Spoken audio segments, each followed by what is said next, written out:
you broke the 12-hour outdoor cycling record. Now, how did you prepare for that mentally and physically? I went to bed after a full day's work on a Friday at 10 o'clock, got up an hour later, and rode to and from Frankston, which is about 100 Ks, until 10 o'clock the next morning. In most facets of my life, I'm quite impulsive. However, there's this tendency to be in it for the long haul.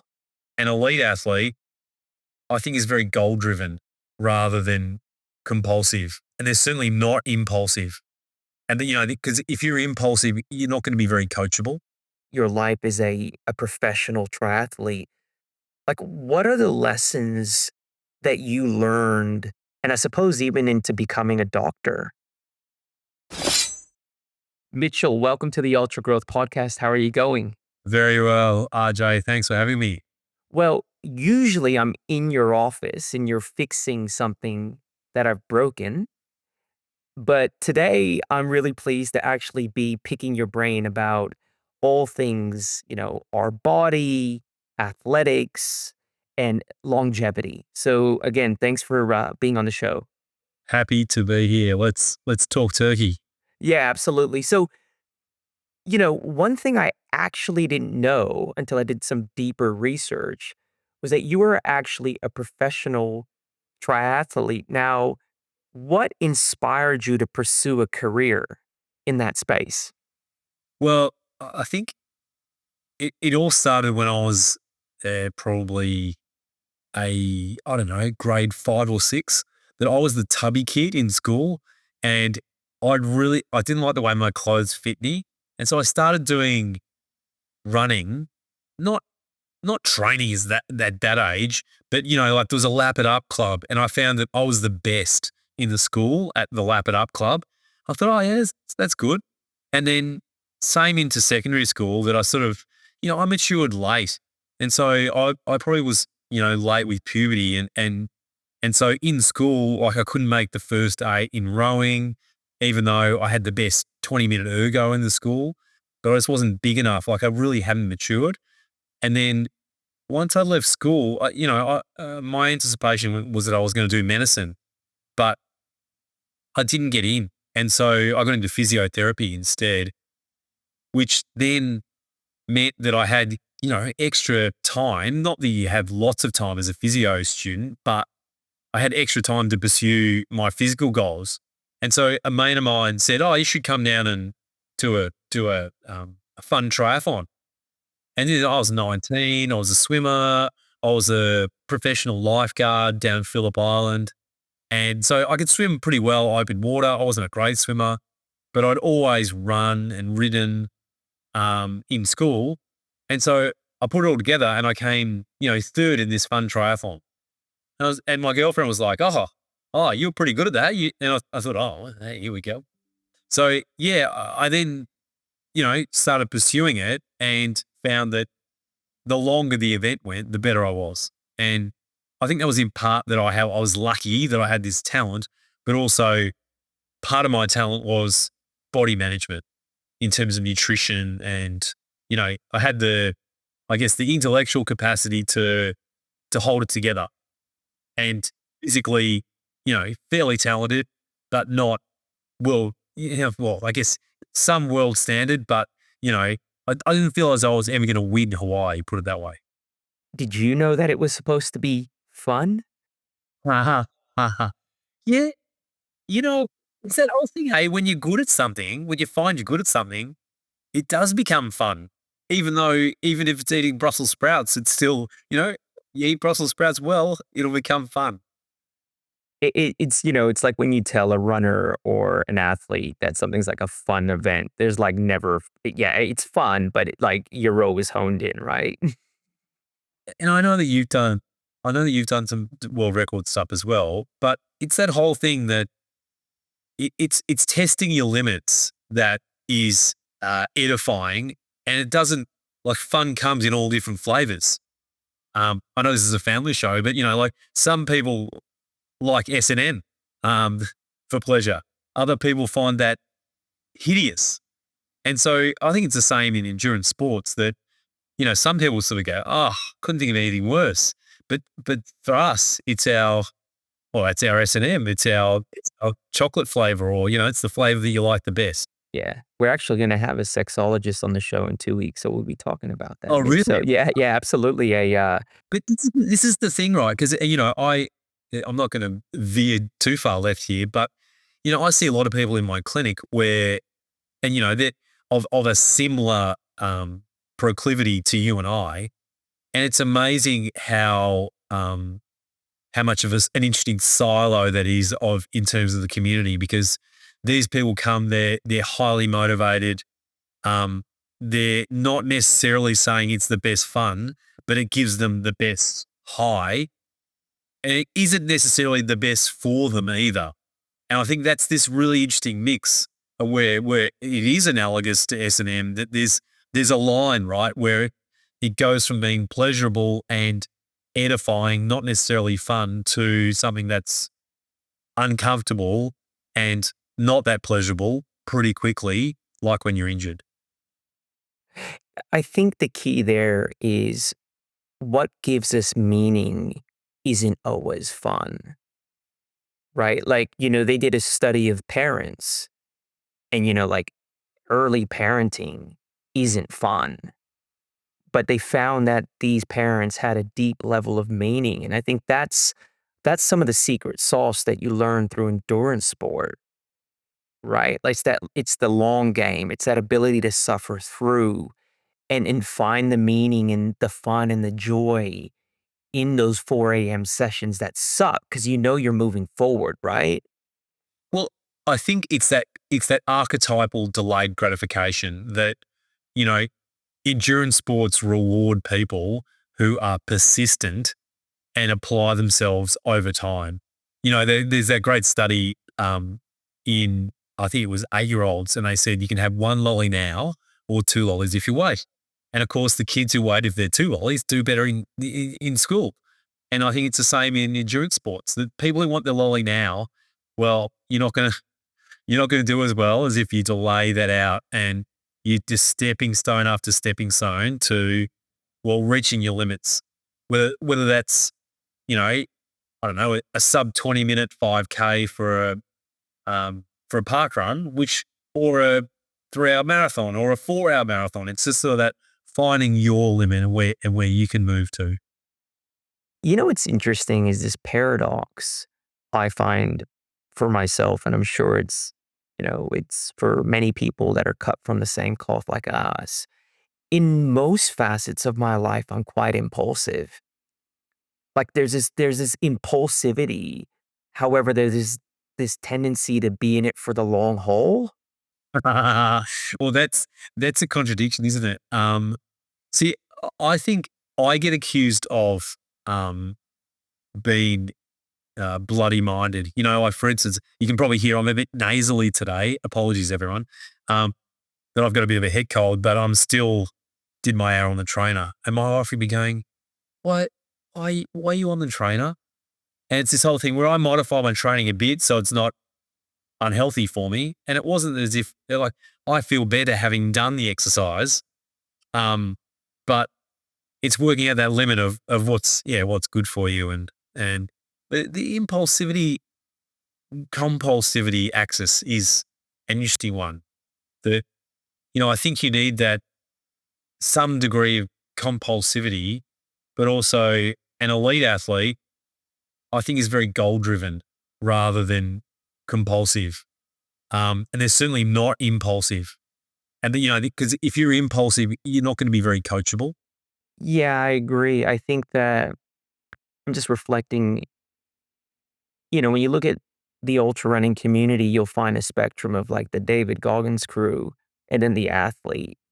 And the athlete is typically much better prepared and they manage. Like for me, I've had to break myself a lot of times and learn the hard way because I'm impulsive. Like I won't even know the course of an event until I go, right? An athlete that's actually competing to win is hyper prepared. So I actually agree with you. Like I think that there might be some tendencies that are the same, but I think what separates that elite athlete is that they're quite meticulous, and then they are working towards a clarity or being very clear around the goal versus someone that's just a, "Let me just push my mind body as far as I can go." I think definitely you're right there.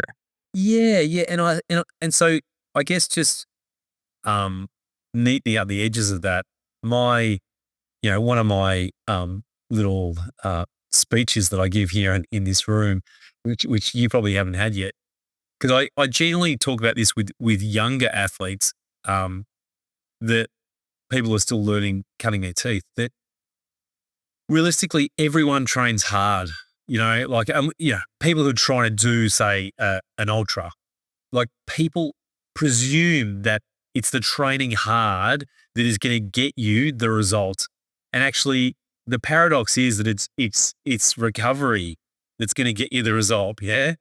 Because up to a point, the return on investment is high from training hard, but if you don't get the recovery in, and I think that's what demarcates pros or world-class athletes and elite guys, or even sub-elite guys, and it's getting your sleep right. It's not doing the extra session, or it's doing the session that is at the low intensity as prescribed, not getting sucked into zone 2, 3 when it's a zone 1. So yeah, I think that's something I see quite often is people don't accept also that just naturally most of what you got is genetic, and that only a smaller proportion of your ability is trainable. You can't double your heart size, for instance. If you do, you're going to be, in hospital. And you can't double your lung capacity, but you can probably add 10, 15, 20% onto it with training. So, yeah, it's that understanding that training isn't everything. Recovery is important, and also recognizing your God-given talents. God given or innately given.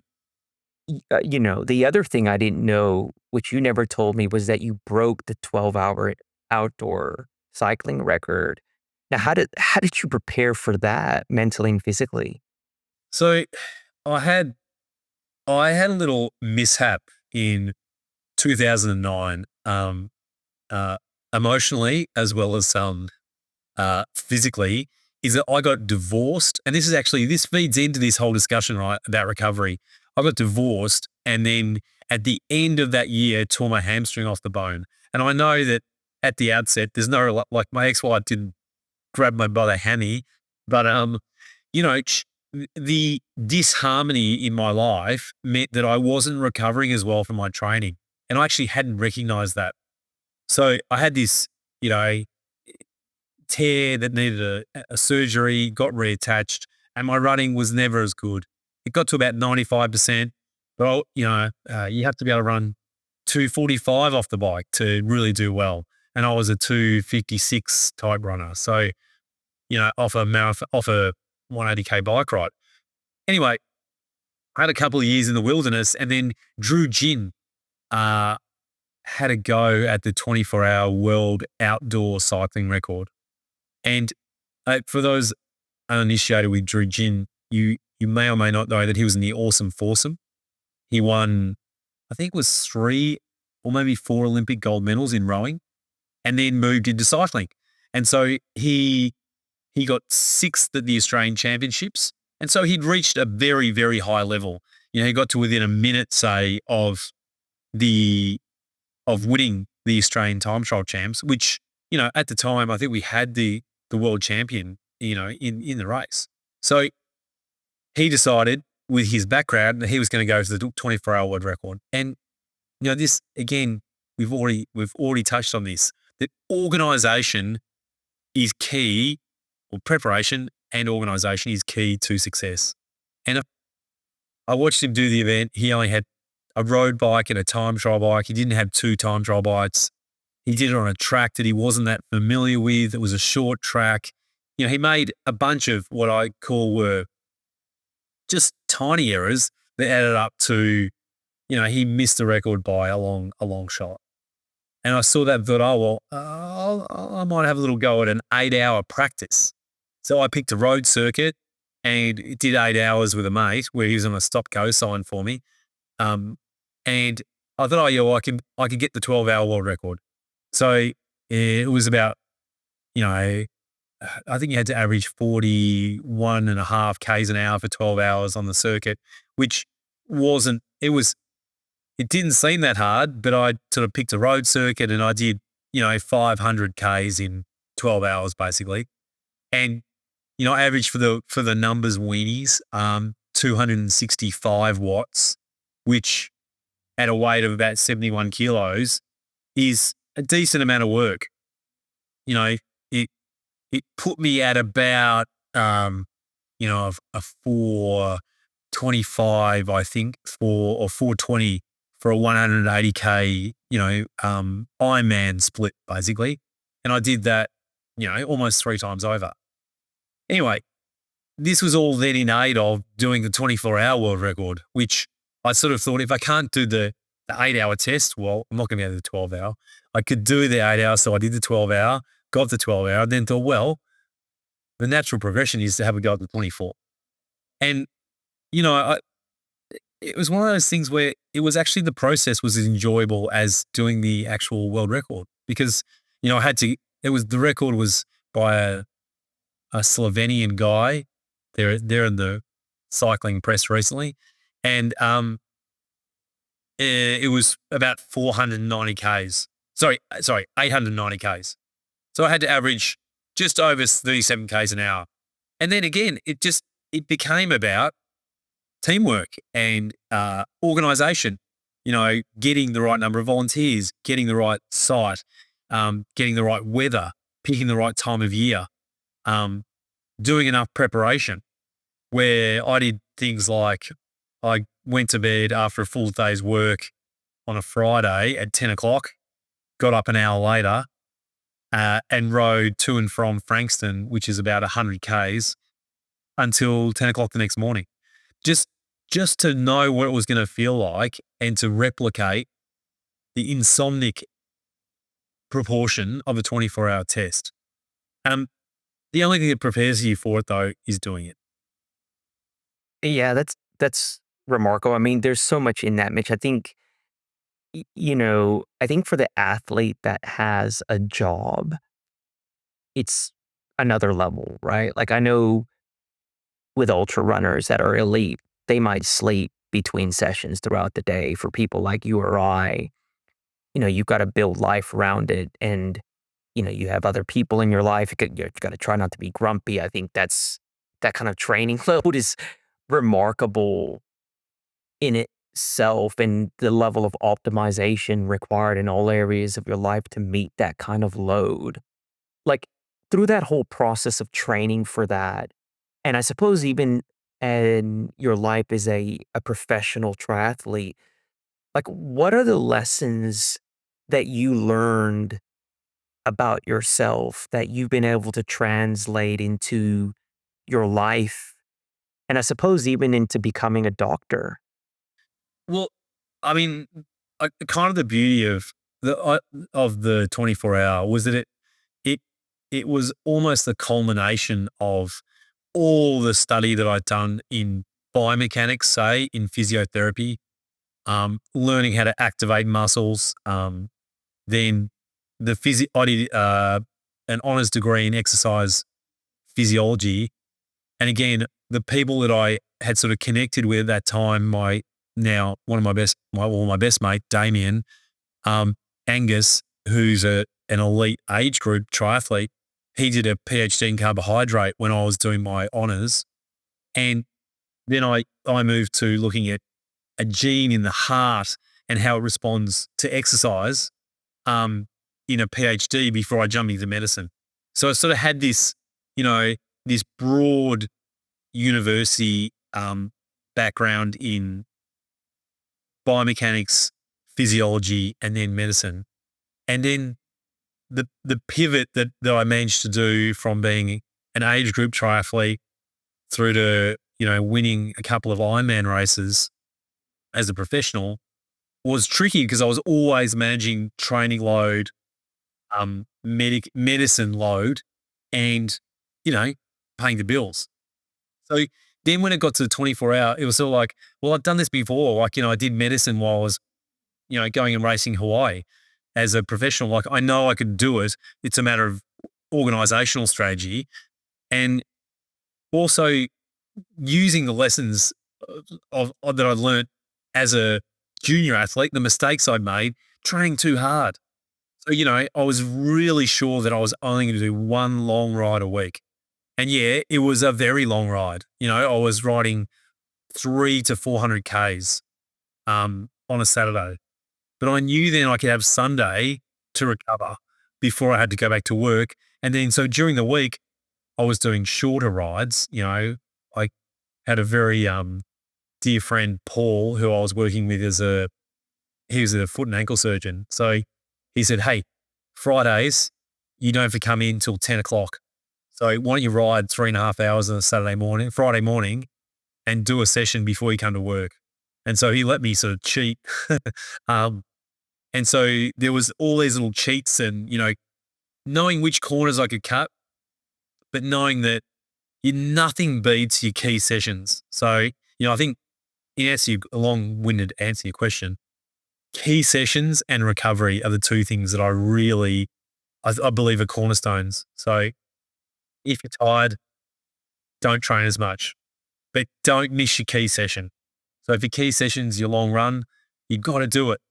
It doesn't matter if you don't do it on the day anticipated, but every week, if that's the session you don't skip, is the key session. And then the rest of it's cherry on top stuff if you've done your keys. For me, it's always at a knife's edge, right? Like, I think the game changer was kids and then also determining what kind of husband I wanna be and what kinda energy I need to bring into that relationship, because I think endurance sport is selfish in many ways, right? Because just the hours required. I don't and I think, like, your weekends, when you become a parent are owned, and then for those of us like yourself and myself that are running businesses throughout the week, it can get tricky. So, like, I think I'm at the place where I'll always line up these crazy long events, and then I do them, and then I kind of reflect on, okay, well, I'm gonna go and do maybe something else, like go back and study. I'm thinking about a PhD myself right now, Mitch, and but then something will pop up in my mind again about an event, and I guess what I'm saying for me, I'm probably in a place now where I wanna focus on longevity and being able to run for a very long time. And that's why I came and I come and see you, like, I think you're really good at quickly getting to the root cause. I've been to lots of different physios and doctors, and no one really gets to the root cause. And I think the reason I like coming to you as well is it just reminds me that I need to be focused on the long game, particularly where I'm at, right? I'm 43, I'm never gonna light the world on fire again. But I do reflect on when I was younger, and I think it would have served me to kind of have listened to you back then, because I feel like I just was never organized to the extent and was very compulsive or impulsive to the earlier conversation, and that probably impacted me negatively. Yeah, and I think this is the good part about my job is that um, you get a good overview of people, and then with on return visits, you can fine tune your message even more.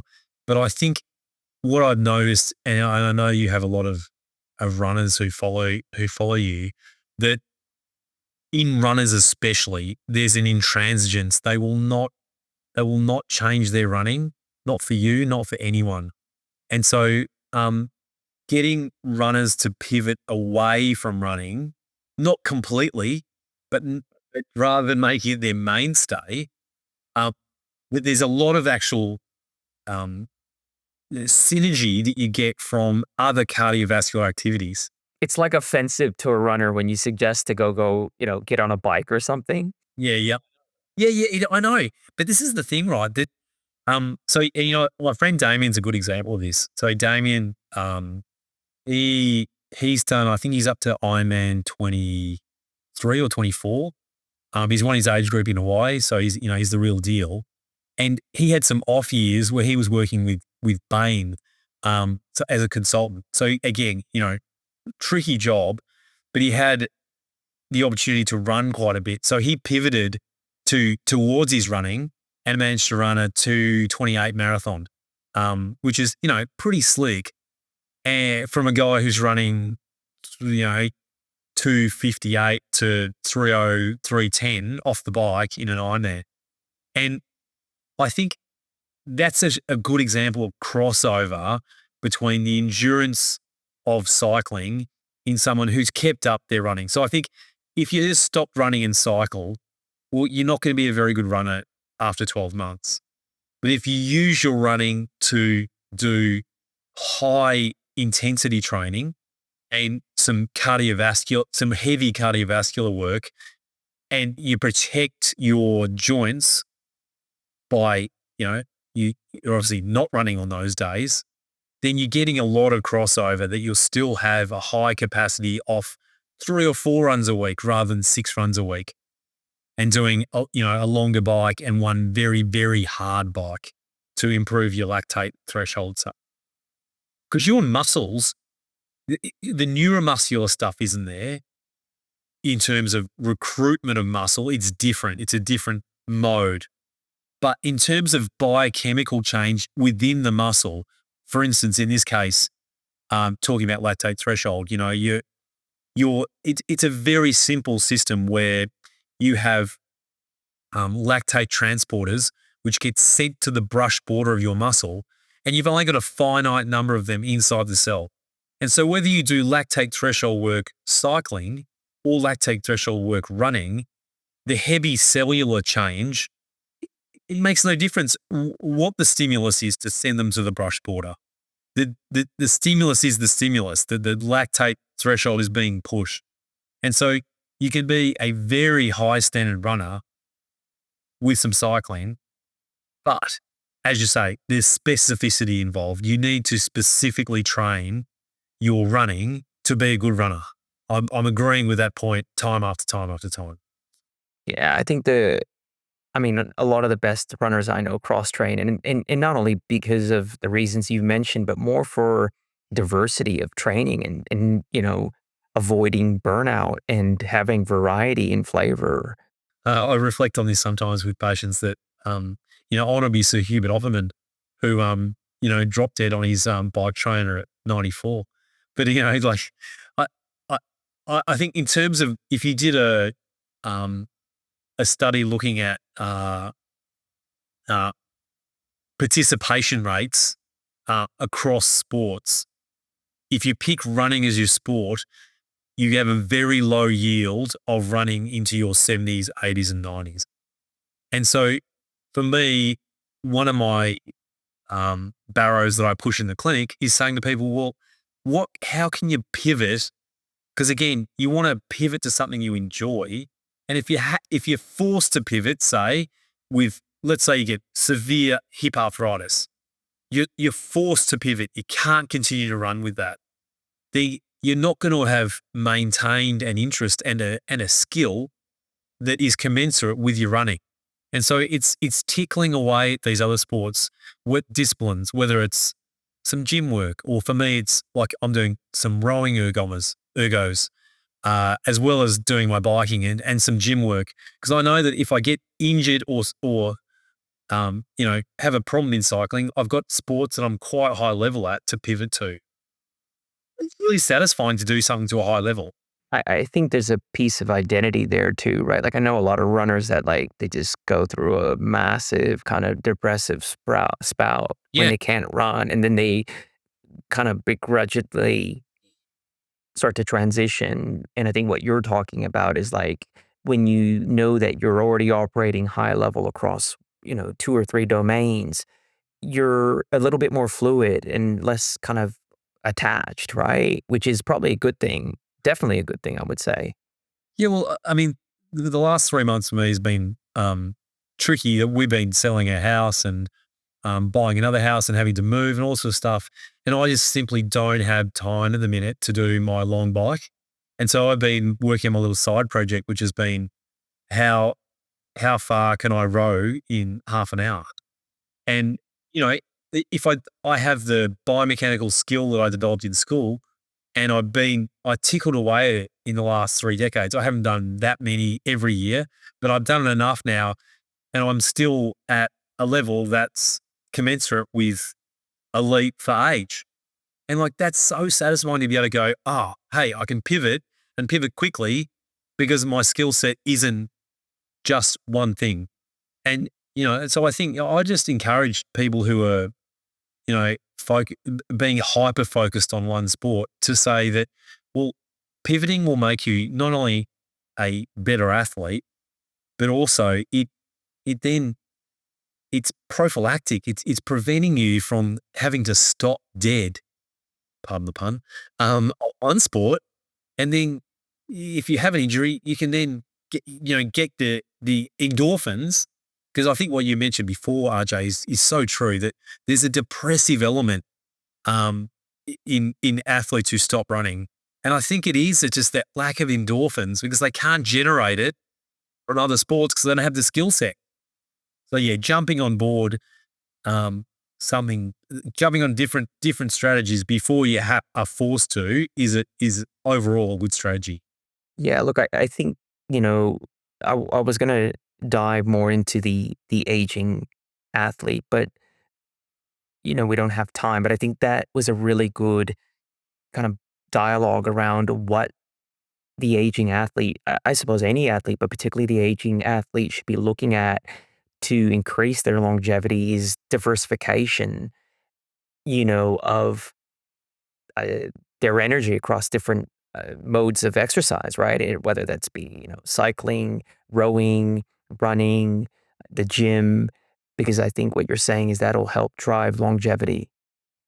Well, yeah, and also I think the other key point that people get caught up in one percenters when there could be five percenters. And a good example of that is weight management.